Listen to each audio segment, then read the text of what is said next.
네, 오늘부터 본격적으로 욥과 세 친구의 논쟁이 시작됩니다. 이 논쟁은 욥기의 3분의 1을 차지할 정도로 3분의 2가 더 되죠. 더 되는데 아무튼 그만큼 많이 이 책의 뼈대를 이루고 있습니다. 저는 이들의 논쟁을 보면서 한 가지 이제 이렇게 자꾸 논쟁을 볼 때마다 이렇게 연상되는 것들이 있는데 중국 영화 같은 거 보면 하늘에 막 붕붕붕 떠다니면서 이렇게 칼싸움하는 그 무림의 고수들 그 장면이 그렇게 생각이 나요. 저는 읽을 때마다. 그만큼 이들의 논쟁의 수준이 높고 아주 치열합니다. 수준이 아주 높아요. 그런데 1대 3의 싸움이잖아요. 욥과 세 친구의 싸움이니까. 1대 3의 싸움이니까 절대적으로 욥이 불리한 싸움이죠.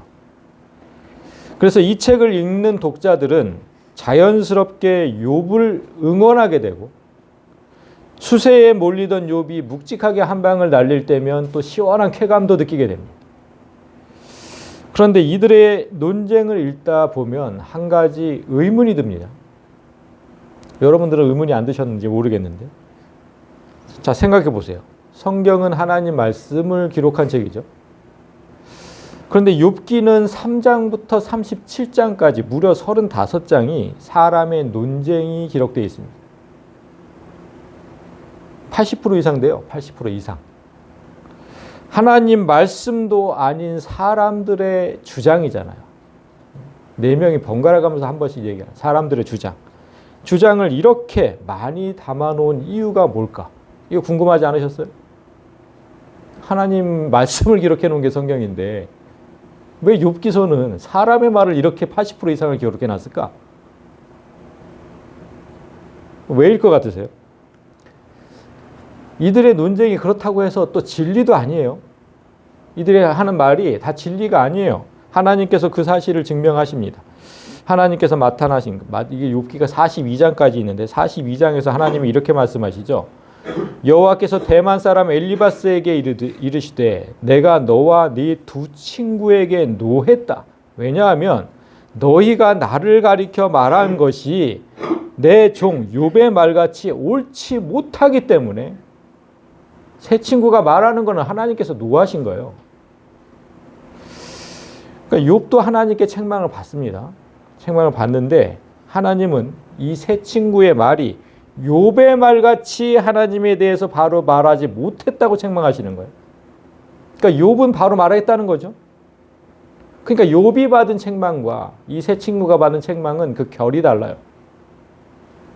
욥이 받은 책망은 하나님을 오해했다고 하는 거예요. 잘 이제 나중에 이제 계속해서 볼 건데 하나님을 오해해서 얘기하는. 근데 이거는 완전히 거짓으로 얘기한 거예요. 세 친구는 거짓으로 하나님에 대해서 거짓으로. 이거 완전히 결이 다른 겁니다. 이렇게 어쨌든 하나님 말씀이 아니잖아요. 그리고 진리도 아니에요. 하나님께 책망받을 만큼 진리도 아니에요. 그런데 이런 논쟁을 이렇게 많은 분량을 할애해서 굳이 실어놓으신 이유가 뭘까? 하나님 책에. 이게 너무 궁금한 거죠. 서두에 말씀드렸듯이 이들의 논쟁은 아주 수준이 높다고 했습니다. 생각해 보세요. 우리가 생각할 때는 아주 수준이 높아요. 신학 공부를 많이 한 것 같아. 그런데 하나님께 책망을 받았어. 그럼 여기서 우리는 뭘 생각해야 됩니까?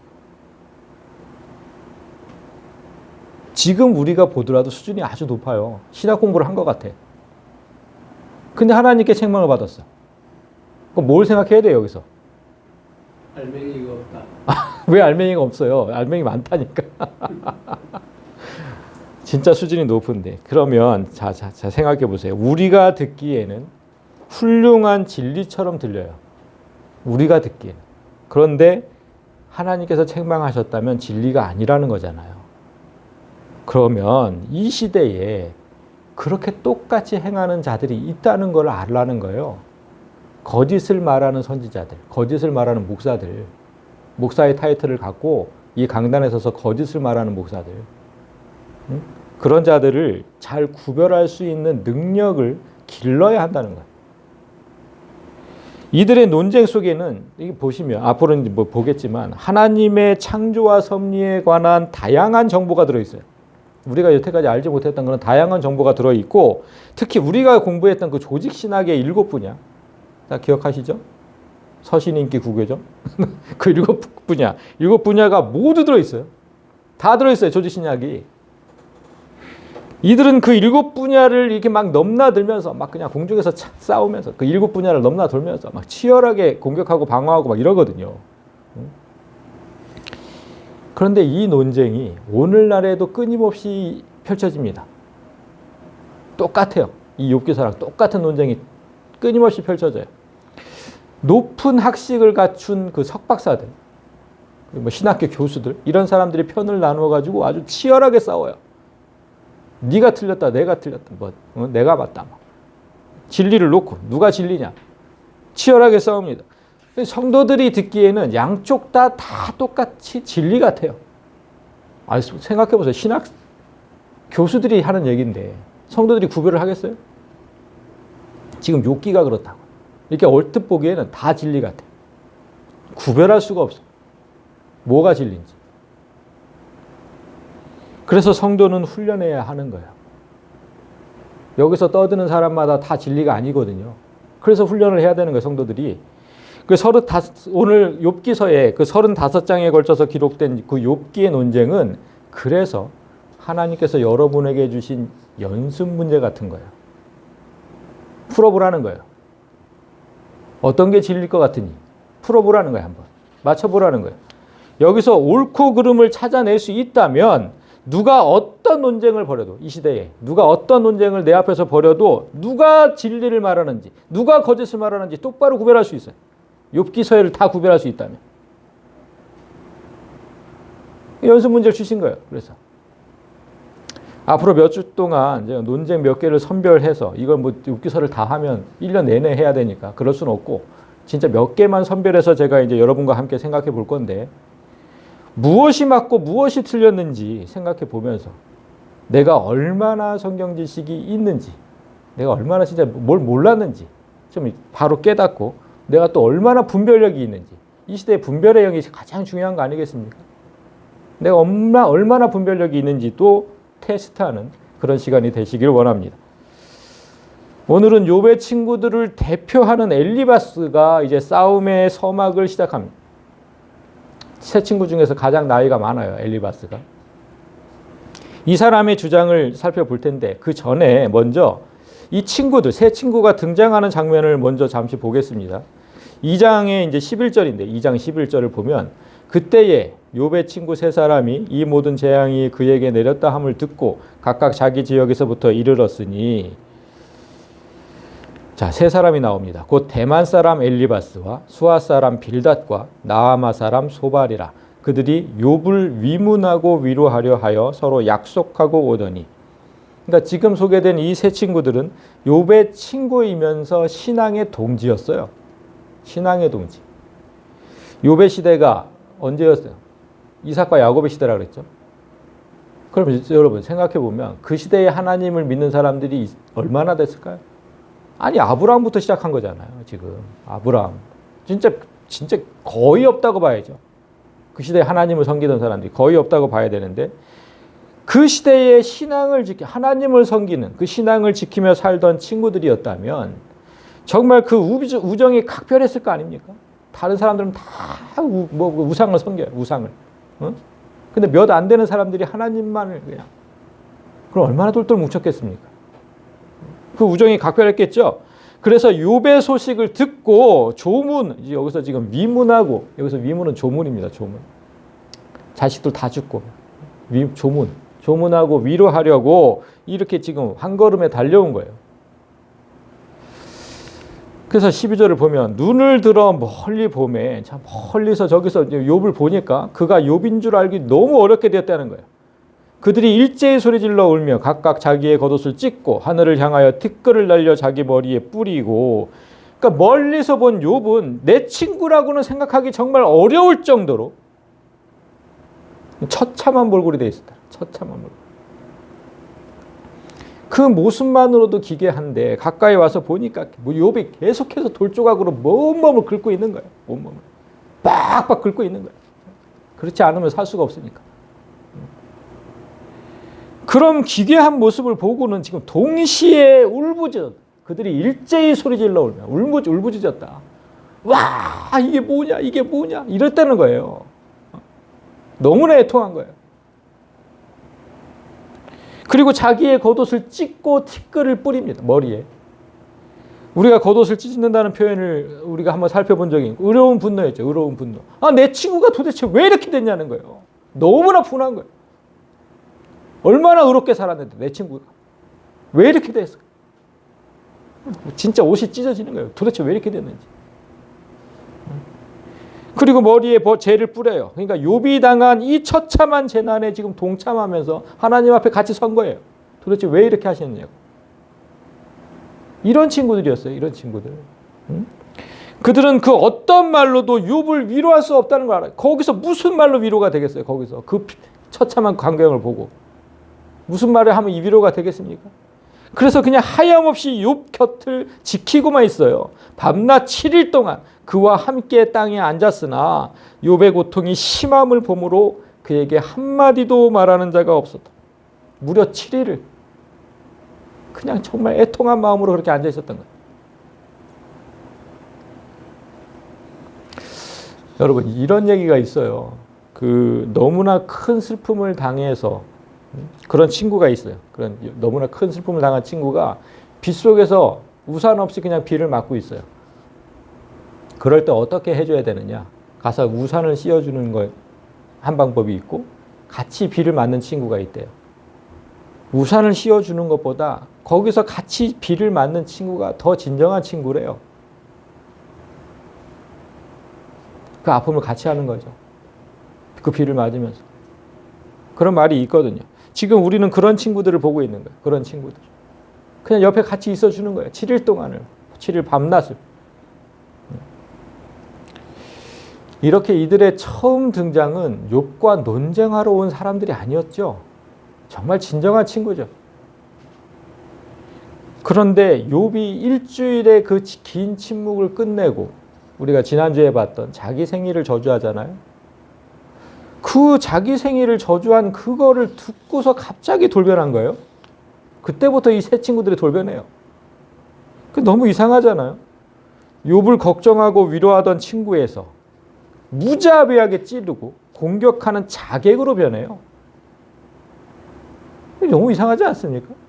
아니, 4, 5장을 읽은 분들은 알겠지만 엘리바스의 공격이 4장, 5장 이렇게 2장에 걸쳐서 되잖아요. 길게도 하면서 너무나 아프게 찌르거든요.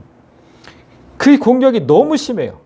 그 공격이. 오죽하면 욥이 엘리바스의 말이 끝난 후에 이렇게 말하면, 욥이 뭐라고 하는지 6장 14절을 보면, 낙심한 자가 비록 전능자를 경외하기를 저버릴지라도 그의 친구로부터 동정을 받는다. 그러니까 낙심하면, 누구라도 낙심하면 하나님을 원망할 수 있다는 거예요. 누구라도 낙심하면 한순간 하나님을 원망하게 되잖아요. 왜 내게 이런 시련을 주시는지. 그럴 수 있어요. 근데 그런 때라도 친구들은 나를 위로해 줘야 되는 거 아니냐? 그 얘기예요. 그런 때라도. 응? 그리고 26절을 보면 너희가 남의 말을 꾸짖을 생각을 하나 실망한 자의 말은 바람에 날아가느니라. 그러니까 내가 내 생일을 저주했다고 해서 너희가 나를 비난하는데 너희가 지금 남의 말이 뭐예요? 지금 욥이 했던 말은 그 말밖에 없어요. 내 생일 저주한 거. 그걸 듣고 꾸짖을 생각을 하나 나 절망한 사람은 그럴 수 있다는 거예요. 절망한 사람은. 실망한 자의 말은 바람에 날아간다. 무슨 뜻이에요? 절망한 사람이 하는 말은 바람에 날리는 티끌과 같다. 그러니까 아무 쓸모없는 말에 불과한 거예요. 그냥 한탄하는 거예요. 그냥 한탄. 그게 무슨 쓸모가 있겠어요. 앉아가지고 그냥 한탄하고 있는 건데 차라리 내가 태어나지 않았다면. 지금 그 말을 하는 그 말. 근데 내가 그 말을 했다고 해서 나를 이렇게까지 찌르느냐는 거예요. 엘리바스 4장, 5장을 진짜 심하게 찌르거든요. 나중에 15장을 보면 이 세 친구가 욥보다 다 연장자예요. 자, 15장 10절에 우리 중에는 머리가 흰 사람도 있고 한 사람은 머리가 휘었고 또 한 사람은 연로해 늙었어요. 그리고 또 한 사람은 심지어 욥의 아버지보다도 나이가 많아요. 그러니까 친구라는 거는 신앙의 친구인 거지 진짜 이 동년배 친구가 아니었던 거죠.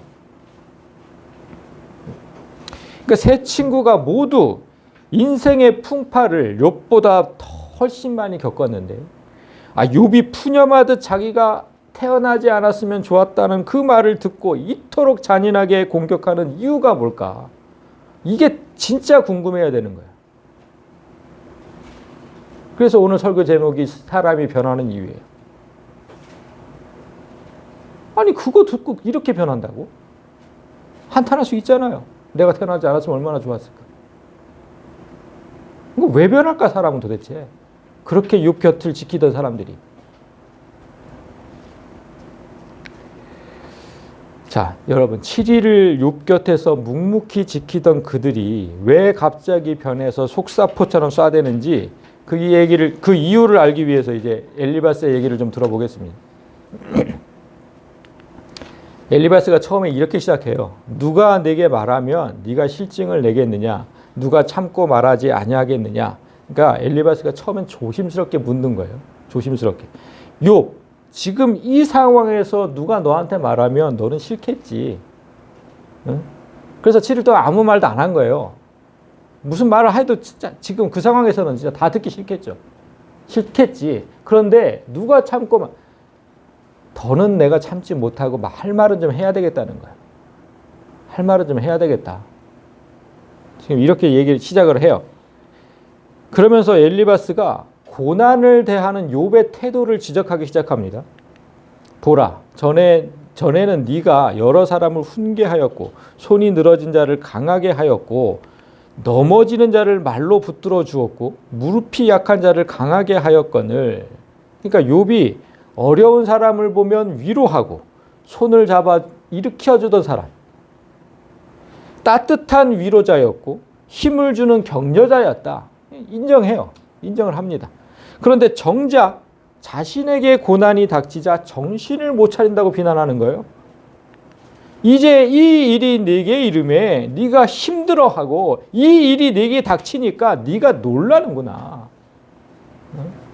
그러니까 남에게는 훈계도 잘하고 책망도 잘하고 아무튼 잘도 가르치더니 그럴 때마다 남이 넘어질 때마다 아주 그냥 잘도 가르치더니 너는 지금 왜 그 모양이냐는 거예요. 너는 지금 왜 그 모양이냐. 그러니까 너는 지금 말과 행동이 다른 이중인격자라는 거예요.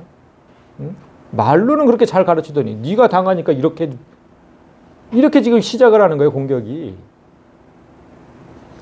처음 공격치고는 아주 강도가 심해요. 이중인격자라는 지금 이중인격자. 그래서 6절을 보면 내 경외함이 내 자랑이 아니냐, 네 소망이 내 온전한 길이 아니냐. 무슨 뜻이냐면요, 네가 이제껏 자랑하던 게 하나님을 경외하던 삶 아니었느냐. 그랬잖아요, 욥이.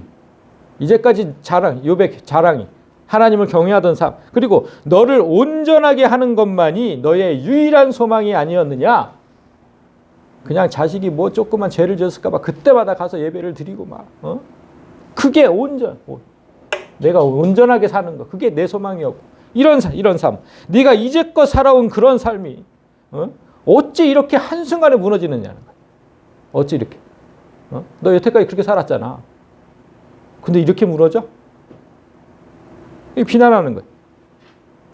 여기까지 엘리바스의 말은 얼핏 들으면 맞는 것 같아요. 그러니까 네가 남을 권면하며 살았던 것처럼 너도 무너지지 말고 다시 신앙의 힘으로 일어나라. 이렇게 얘기하는 거잖아요. 그러니까 얼핏 들으면 맞는 말이죠. 그런데 여러분, 사실 이 지금 엘리바스의 이 말은 그 목사들이 가장 두려워하는 말이에요. 목사들이.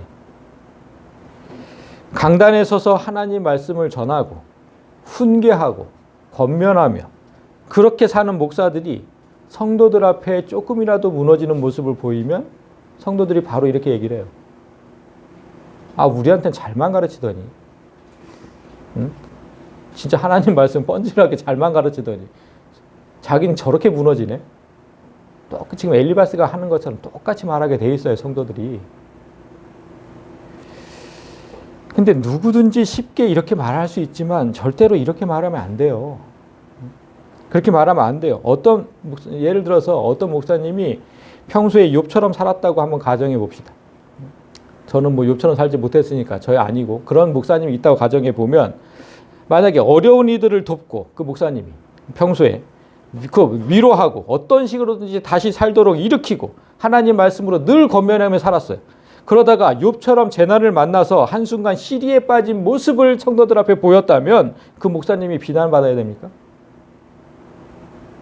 평상시에 다 해줬어요. 성도들한테 다 해줬어. 권면하고 위로하고 물심양면으로 다 도와줬어요. 근데 어느 한순간 시리에 빠졌어요.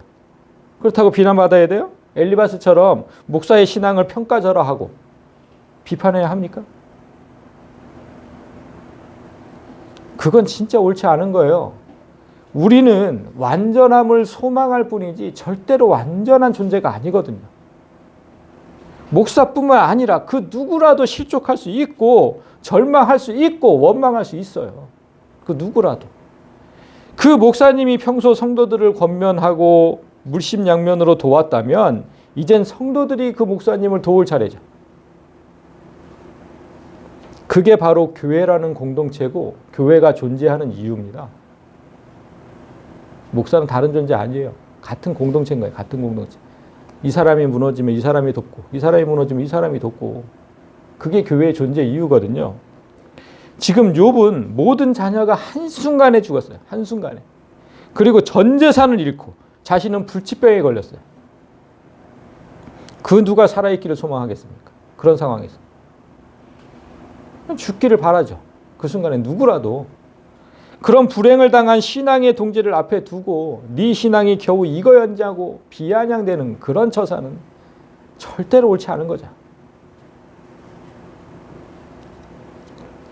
사람은 그 누구도 완전하지 않습니다. 그 누구도.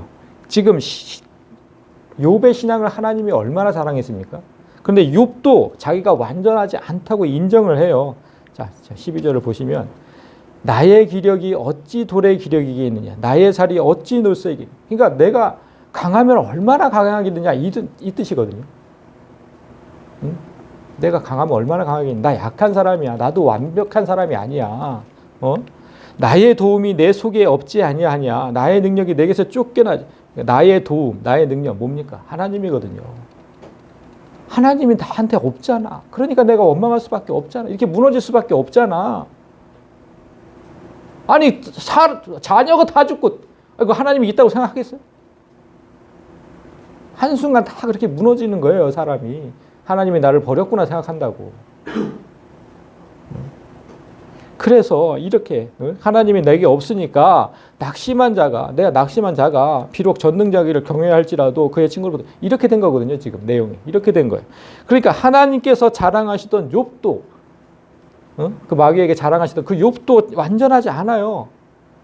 근데 우리는 진짜 더 완전하지 않죠. 따라서 엘리바스처럼 말하지 않도록 주의해야 돼요. 근데 엘리바스는 여기서 멈추지도 않아요. 더 날카롭게 욥을 찌릅니다. 생각해 봐라. 죄 없이 망한 자가 누가 있느냐? 정직한 자의 끊어짐이 어디 있느냐? 그러니까 네가 당하는 고난은 당연히 네 죄의 대가라는 거예요. 더 깊이 찌르는 거죠. 네 죄의 대가야. 인정해. 응? 욥을 이중인격자라고 비난한 것을 넘어서 너는 그저 한 명의 악인이었을 뿐이라고 이제 그냥 확신하는 겁니다. 8절을 계속해서 이어집니다. 내가 보건대 악을 밭갈고 독을 뿌리는 자는 그대로 거두나니. 내가 보건대 이게 뭡니까? 내가 보건대 내 경험상 내가 생각하기로는 내 경험상 악한 자들은 항상 자신들이 뿌린 그대를 거두더라. 응? 욥 네가 지금 이렇게 쫄딱 망한 걸 보니까 지금까지 너는 악을 행하고 독을 뿌리며 살았다는 걸 내가 알겠다 이 뜻입니다.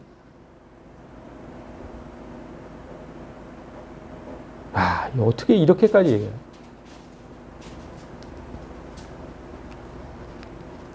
그러니까 내가 보건대 내 경험상 지금 엘리바스는 자신이 살아온 경험에 비추어서 욥을 판단하고 있는 거예요. 내가 여태까지 살아보니까 다 그러더라고. 악인들이 그렇게 망하더라고.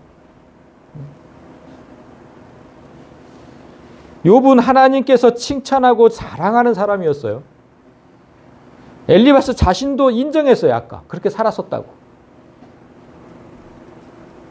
그런데도 욥이 악을 밭갈고 독을 뿌리는 삶을 살았다고 지금 확신하는 엘리바스의 근거가 뭐냐면 오직 자신의 경험이에요. 살아온 경험. 그것 때문에 판단하는 거예요. 그러니까 여러분, 내 신앙의 경험상 내가 살아보니까 이런 말은 정말 어리석고 무책임한 거예요. 하나님께서 하시는 일을 고작 자신의 삶의 경험에 비추어서 판단하는 거, 이건 진짜 어리석은 거예요. 하나님께서 하시는 일을 어떻게 자기의 경험, 그걸로 판단하겠습니까? 여러분, 지금 7일 동안 욥 곁에 앉아 있었던 친구들이 처음에는 이제 막 같이 울분을 토하고 왜 이렇게 됐는지 같이 슬픔을 빠지고 이랬겠지만 점점 시간이 갈수록 그들이 무슨 생각을 했을까요? 7일이잖아요, 7일. 점점 시간이 지나갈수록 그들이 무슨 생각을 했을까요? 단 하나밖에 없어요. 욥이 왜 이렇게 됐지? 욥이 왜 이렇게 됐지? 이거밖에 없는 거예요. 그러니까 도대체 왜 욥이 얼마나 신실하게 살아왔는데 이런 일이 벌어졌을까? 이 생각을 계속하죠. 그러니까 처음에는 아픈 마음으로 시작했는데 시간이 흐를수록 자신의 생각과 경험으로 판단하기 시작해요. 그리고 결론을 지어요. 마침내 그 경험에서 내린 판단은 욥의 모든 행위가 위선이었다는 거예요. 아, 우리한테만 그렇게 보였구나. 아, 이놈이 진짜 속으로는 다 죄를 짓고 살았었구나. 이 결론에 이른 거예요. 죄를 짓지 않았다면, 그렇게 진짜 심한 죄를 짓지 않았다면 어떻게 하나님께 이렇게 이런 벌을, 처참한 벌을 받을 수 있을까? 이해가 되지 않는 거예요. 이렇게 결론을 지으니까 엘리바스가 드디어 욥을 저주합니다. 이제 다 하나님의 입기운에 멸망하고 그의 콧김에 사라지느니라. 그러니까 너는 악인이기 때문에 하나님의 의에 멸망하고 사라질 것이다. 저주하는 거죠. 그러니까 함께 신앙생활 해온 성도의 입에서 나온 말이라고는 믿어지지 않을 정도로, 와, 이렇게 심하게 얘기할 수 있을까? 이렇게.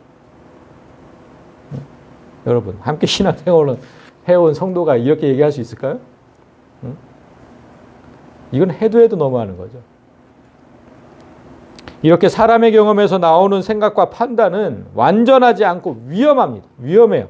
왜냐하면 사람의 경험이라는 거는 하나님의 말씀을 배제한 채 쌓이는 경우가 대부분이기 때문이에요. 특히 성경이 우리에게 주어진 후로는 하나님께서 이적과 환상 같은 특별 계시를 거의 주시지 않기 때문에 사람의 경험은 더 위험합니다. 이해되세요? 하나님께서 만약에 내 삶에 이적을 주시고 환상을 주시고 막 이래서 막 직접 말씀을 하시고 구약시대처럼 이랬다면 그 경험이 쌓이겠죠. 하나님의 경험이 내한테 그렇게 쌓이겠죠. 그런데 이제는 그런 게 없어요. 이적과 환상 이런 거는 거의 일어나지 않아요. 왜냐하면 우리에게 성경이 있으니까. 그러니까 성경을 배제하고 나한테 쌓이는 경험은 다 위험한 거예요. 그건 하나님의 경험이 아니거든. 하나님에서 쌓인 경험이 아닌 거예요. 우리의 경험은 오직 말씀으로만 쌓여야 되는데 대부분 말씀 없는 내 경험을 얘기해요. 내 경험. 내가 살아보니까. 야, 내가 여태까지 40년을 신앙생활을 해보니까 하나님 말씀이 아니라 내가 해보니까. 이게 정말 위험한 거예요. 만약 엘리바스가 하나님 말씀으로 경험을 쌓았다면 욥을 이렇게 잔인하게 찌르지 않았을 거죠. 욥이 절망 끝에 푸념과 한탄을 늘어 놓아도 끝까지 그 마음을 이해하며 사랑으로 고면했겠죠. 하나님 말씀이었다면. 그렇게 경험을 쌓았다면. 그랬을 겁니다. 분명하게. 자기 경험으로만 얘기하니까 정죄하게 되는 거예요. 그런데 엘리바스가 이렇게까지 심하게 말하는 이유를 오늘 우리가 함께 읽은 본문에서는 더 확실하게 알 수 있습니다. 왜 엘리바스가 이렇게까지 변했는지 더 확실하게 알 수 있어요. 이제까지 자신의 경험으로만 말하던 엘리바스가 오늘 본문에서 갑자기 신비 체험을 말합니다. 신비 체험. 자, 12절. 어떤 말씀이 내게 가만히 이르고 그 가나다른 소리가 내 귀에 들렸었나니. 그러니까 7일간 욥의 곁에 머무르던 중에 어떤 발소리가 희미하게 들리더라는 거예요. 그 7일 밤중에 어느 한중에 자 밤중이죠. 사람이 깊이 잠들 즈음에 내가 그 밤에 본 환상으로 말미암아 생각이 번거로울 때에 그러니까 모두가 깊이 잠든 밤에 자신이 본 환상으로 마음이 복잡했대요. 이게 뭐지? 이런 거죠. 마음이 복잡한 거예요. 내가 지금 들은 게 뭐지? 14절 두려움과 떨림이 내게 이르러서 모든 뼈마디가 흔들렸느니라. 그 환상으로 인해서 너무나 두렵고 떨렸고 뼈마디가 흔들리는 것 같이. 또 무슨 환상을 보았길래? 그리고 15절 그때에 영이 내 앞으로 지나매 내 몸에 털이 쭈뼛하고 섰대요. 그러니까 갑자기 서늘한 기분이 들고 소름이 끼쳤다는 거예요. 영이 내 앞으로 지나가는 건 안 보이잖아요. 이걸 어떻게 되냐? 서늘한 기분이 드는 거예요. 갑자기 한기가 드는 거예요. 한기가 들고 내 몸에 털이 쭉 쓰고. 여러분 혹시 이런 경험 있으세요? 이런 경험? 밤중에 으슥한 곳에 있으면 예전에는 우리 막 그냥 중고등부나 뭐 청년부 시절에 공포 체험 이런 것도 했잖아요. 출연해 가면은 담력 테스트 이런 말 담력 테스트. 그리고 밤중에 이렇게 혼자 있을 때가 있어요. 캄캄한 밤에. 그 밤에 으슥한 곳에 있으면 갑자기 한기가 들면서 이렇게 소름이 끼치는 경우가 있어요. 소름이 끼치는 경우. 지금 이 얘기잖아요. 이 얘기. 한기가 들고 털이 쭉 뺏었다. 가끔 한 번씩은 다 있었을 것 같아요. 이런 경험이 한 번씩은.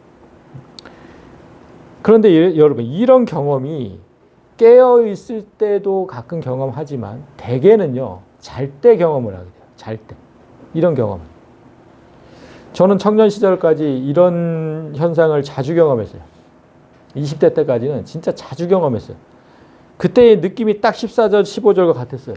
이거 두려움과 떨림이 내게 이르러서 모든 뼈마디가 흔들리고 영이 그러니까 한기가 들면서 내 몸에 털이 쭉 뺐어요. 곤두서죠. 모든 진짜 곤두서요. 이런 경험. 그러니까 뭔가에 짓눌려 가지고 몸을 움직일 수도 없고 말을 할 수도 없어요. 우리는 흔히 이런 현상을 가위눌림이라고 하죠. 가위눌림. 그런데 제가 찾아보니까 과학자들은 이 가위눌림을 어떻게 설명하냐면 수면마비 증상이다 이렇게 설명을 해요. 수면마비 증상. 수면과학자들은. 뭐냐면 뭐 사람이 잘 때 이제 뭐 길게 설명을 할 수는 없고 꿈을 꾸는 그 렘수면 단계가 있대요. 꿈을 꾸는 단계가 있고 잠을 잘 때 꿈을 꾸지 않는 그런 단계도 있고. 근데 꿈을 꾸는 렘수면 단계에서는 모든 근육이 마비가 된대요. 왜 마비가 되냐면 내가 만약에 막 그냥 낭떠러지에 떨어지는 꿈을 꿨다. 그러면 막 이렇게 한대요. 마비가 되지 않으면. 그래서 사람의 몸이 마비가 되도록 하나님께서라는 단어는 없는데 과학자들이 하나님을 얘기하지는 않으니까 그렇게 사람의 몸이 그렇게 돼 있다는 거예요. 막 이렇게 하지 않도록. 그러니까 마비가 돼. 그러니까 그게 이제 이렇게 우리가 가위 눌릴 때 마비가 돼서 움직일 수 없는 거를 그렇게 설명하는 거예요. 그러니까 그렇게 뭐 렘수면 단계에서 일어나는 자연스러운 현상이니까 크게 걱정하지 않아도 된다. 이렇게 이제 설명을 하는 거예요. 그런데 그 설명으로 해결되지 않는 게 많아요. 그 설명으로는. 그렇게 자연스러운 현상이라면 왜 가위 눌림을 경험한 사람이 있고 경험하지 않은 사람이 있을까요? 아니, 사람이 느끼는 자연스러운 경험인데 왜 한 번도 가위 눌림 경험해 보지 않은 사람이 진짜 많거든요. 그거 이상하잖아요. 그건 설명이 안 되잖아요. 자연스러운 현상인데. 그리고 저 같은 경우에 20대까지는 그렇게 빈번하게 경험하더니 요즘엔 단 한 번도 없어요. 자연스러운 현상인데 왜 그럴까요? 왜 없어졌을까요, 이게? 과학자들의 정의로는 설명 안 되는 게 또 있습니다. 이 가위 눌림이 깨어있을 때도 일어난다는 거예요. 자지 않을 때, 깨어있을 때. 그때 가위 눌림을 당해본 적 있습니까, 여러분? 저는 이걸 하나님께 감사하다고 해야 되는 건지. 저는 진짜 그 경험이 있거든요. 저는 깨어있을 때 가위 눌림 당한 거. 제가 예전에 청년 시절에 하나님을 잠시 떠나서 전혀 신앙생활을 하지 않고 방황할 때, 뭐 사업이 망하고 그래서 아무튼 그렇게 방황할 때가 있었어요. 그래서 제주도에서 이제 신앙생활 안 하고 살 때인데 아무튼 뭐 그 아는 목사님한테 억지로 떠밀리다시피 해가지고 그 교회 연합 수련회에 참여한 적이 있어요. 거기 그러니까 연합 수련회니까 연합 기도회니까 모든 사람이 그냥 방언과 통성으로 기도하잖아요. 막 그때 저는 그냥 아주 미칠 것 같더라고요. 사방에서 다 일어나가지고 샬라 해야 되는데 그냥 저는 그냥 고개만 푹 숙이고 있어가지고 이거를 좀 빨리 좀 끝났으면 좋겠는데 그냥 막 귀신이 돌아다니는 것 같은 거예요. 귀신이들 막 샬라 해야 되는데. 아니 그렇게만 제가 생각하면 거기서 끝났으면 괜찮은데 그때 제가 가위에 눌리더라고요. 지금 엘리바스가 느꼈던 것처럼 영들이 지나다니는 것을 느끼고 온몸에 전율이 흐르고 소름이 끼쳐요. 그리고 고개를 숙이고 있었는데 이렇게 세우려고 해도 절대로 안 일어서는 거예요. 정말 강한 힘이 내 고개에 누르고 서 있어요. 누르고. 내 머리를 짓누르고 있어요. 아무리 들려고 해도 안 들어지는 거예요. 고개가. 그때는 몰랐지만 신학을 공부한 후에 제가 확실히 깨달았어요. 하나님께서 임재하지 않는 기도회는 오히려 귀신들의 온상이 된다는 거. 방언, 그 마귀들이 하는 언어라고 했잖아요, 제가. 그 마귀들만 잔뜩 있으니까 제가 당연히 눌렸겠죠. 엘리바스는 저와 똑같은 경험을 한 겁니다. 그때 이런 소리를 들었어요. 지금 똑같은 경험을 하면서 딱 들은 소리가 뭐냐면 이 소리예요. 사람이 어찌 하나님보다 의롭겠느냐. 사람이 어찌 그 창조하신 이보다 깨끗하겠느냐. 이 말 17절만 딱 놓고 보면 진리죠. 그러니까 우리가 구별이 안 되는 거예요. 이게 진리잖아요. 사람이 어떻게 하나님보다 의로워요? 사람이 어떻게 그 창조하신 이보다 깨끗하겠냐고. 그 창조주 하나님 앞에서 자신이 의롭고 깨끗하다고 주장할 수 있는 사람은 아무도 없어요. 그래서 독자들은 이 글을 읽는 독자들은 엘리바스 앞에 나타난 영이 하나님이라고 생각하게 되는 거예요. 그런데 정작 엘리바스는 그렇게 생각하지 않아요. 하나님이라고 생각하지 않아요. 그 영이 서 있는데 나는 그 형상을 알아보지는 못하여도 오직 한 형상이 내 눈앞에 있었느니라. 형상이 있는 건 알겠는데, 영이 내 앞에 있는 건 알겠는데 그 영이 하나님인지 귀신인지는 모르겠다는 거예요. 잘 모르겠대요. 알아보지는 못하겠다. 그러면 어떻게 알아봐야 됩니까? 그가 무슨 말을 하는지 그걸로 이제 알아봐야죠. 솔직히 영이니까 누구든지 구별할 수는 없겠죠. 무슨 말을 하는지 자 봅시다. 하나님은 그의 종이라도 그대로 믿지 아니하시며 그의 천사라도 미련하다 하시나니 하물며 흙집에 살며 티끌로 털을 삼고 하루살이 앞에서라도 무너질 자이겠느냐. 여러분 이 두 구절로 엘리바스 앞에 나타난 영이 하나님의 영인지 사탄의 영인지 구별할 수 있어야 돼요. 이거 하나님이 얘기하신 걸까요? 사탄이 얘기한 걸까요? 하나님은 그의 종이시라도 그대로 믿지 아니하며 그의 천사라도 미련하다 하시나니 하물며 흙집에 살며 티끌로 털어 삼고 하루살이 앞에서라도 무너질 자겠느냐? 무슨 뜻인지 이해는 가세요? 이 말이? 이 두 구절로 우리가 구별할 수 있어야 되거든요. 그래서 훈련을 해야 되는 거고 이게 연습 문제라는 거예요. 자 보세요. 자 18절 하나님께서 믿지 않으시는 종, 그죠? 파란 글씨. 하나님께서 믿지 아니하시는 종. 그리고 미련하다 하시는 종. 미련하다 하는 천사. 누굽니까? 하나님께서 믿지도 않고 미련하다고 책망하는 천사가 있잖아요. 누구예요? 사탄이에요, 사탄. 이게 사탄이라고. 그러니까 사탄이 스스로 자기를 이렇게 얘기하는 거예요. 하나님은 자기도 이렇게 얘기해. 나는 하나님의 종이었는데 믿지도 않고 나를 미련하다고 해. 그런데 하물며 흙집에 살며 티끌로, 이게 누구예요? 인간이거든요, 인간. 흙집에 살며 티끌로 털을 삼고 하루살이 앞에서라도 무너지. 그러니까 하루살이 앞에서라도 무너진다는 게 짧게 산다는 거예요. 천사는 영원히 살지만. 얘네는 뭐 몇백 년밖에 못 살잖아요. 이 당시에. 뭐 1, 200년.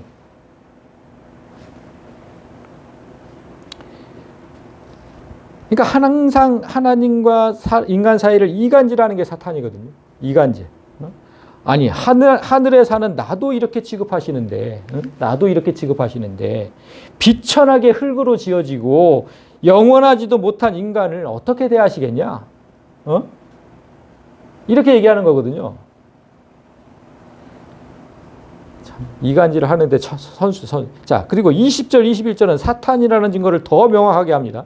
아침과 저녁 사이에 부스러져 가루가 되며 영원히 사라지되 기억하는 자가 없으리라. 그들은 아침과 저녁 사이에, 그러니까 아주 짧은 인생을 살다가 멸망하게 될 것이다. 부스러져 가루가 된다. 우리 인간이 죽으면 다 흙이 되잖아요. 먼지가 되잖아요. 그렇게 짧게 살다가 그렇게 되고 영원히 사라져버려. 그래서 기억하는 자가 없을 거래. 인간은. 그런 존재라는 거야. 그런 존재. 그런 존재를 하나님께서 어떻게 대하시겠느냐. 아주 진짜 이간질을 하죠. 그리고 21절. 장막줄이 그들에게서 뽑히지 아니하겠느냐. 그들은 지혜가 없이 죽느니라. 텐트의 줄이 뽑히듯 그렇게 그들은 뽑혀서 허무하게 무너질 거고, 텐트 줄이 뽑히면 다 무너지듯이 인간들도 그렇게 무너질 것이고, 그들은 심지어 지혜도 없이 죽을 거다. 지혜도 없이 죽을 거다. 성경에서 지혜는 항상 말씀, 즉 예수 그리스도를 상징합니다. 그들은 예수 없이, 구원 없이 죽을 것이다. 그 뜻이에요. 구원받지도 못하고 그냥 영원히 죽고 그렇게 사라질 거야. 그렇게 사라져 버릴 거야. 사탄의 최종 목표를 똑바로 말하고 있는 거예요. 이게 사탄의 최종 목표예요. 성경은 우리가 언젠가는 무너질 육체의 장막을 입고 산다고 진짜로 얘기를 해요. 지금 여기서 얘기했듯이, 사탄이 얘기했듯이, 흙집에 살며 티끌로 털로 삼고 이렇게 얘기했잖아요. 성경이 우리한테 뭐라고 얘기하시냐면, 고린도후서 5장을 보면, 만일 땅에 있는 우리의 장막집이 무너지면 하나님께서 지으신 집, 그 손으로 지은 집이 아니요 하늘에 있는 영원한 집이 우리에게 있는 줄 아느니라. 여기서 집은 우리의 육체인 거예요. 육체. 우리가 사는 육체. 그러니까 땅에 있는 우리의 육체가 무너지면 하나님께서 지으신 육체, 그 손으로 지은 육체가 아니고 하늘에 있는 영원한 육체가 우리에게 있는 줄 아느냐. 이런 뜻이에요. 따라서 우리는 사탄이 말하는 것처럼 그렇게 허무한 존재가 아니에요. 그렇게 사라져버리는 존재가 아니에요. 비록 지금은 이런 육체에 살고 있지만, 이런 육체 속에서 살고 있지만, 우리의 참 육체, 참 생명은 하늘에 있어요. 하늘에. 그곳에서 영원히 살 거예요. 영원히. 그래서 다윗이 이렇게 노래를 하죠. 그를 하나님보다 조금 못하게 하시고, 사람을 하나님보다 아주 조금 못하게 하시고 영화와 존귀로 관을 씌우셨나이다. 하나님께서는 하나님 다음으로 사람을 위대하게 창조하신 거예요. 하나님 다음으로. 사람보다 위대한 피조물은 아무것도 없어요. 또한 마귀의 말과는 반대로 사람을 이 땅에 사는 잠깐, 이 땅에서는 잠깐, 이 땅에 사는 지금 몇십 년, 우리는 몇십 년이잖아요. 그 몇십 년만 천사보다 못한 존재로 두셨다고 얘기를 해요. 사람이 무엇이기에 주께서 그를 생각하시며 인자가 무엇이기에 주께서 그를 돌보시나이까. 그를 아주 잠시 동안만 천사보다 못하게 하시며 이 땅에 사는 동안만 그러나 영광과 존귀로 관을 씌우셨다. 타락 이후에 우리가 타락했기 때문에 천사보다 잠시 못하게 되었어요. 이 땅에서는. 그렇지만 사람은 처음부터 천사보다 아주 우월하게 창조된 존재라는 걸 모르는 거예요. 모르는 거.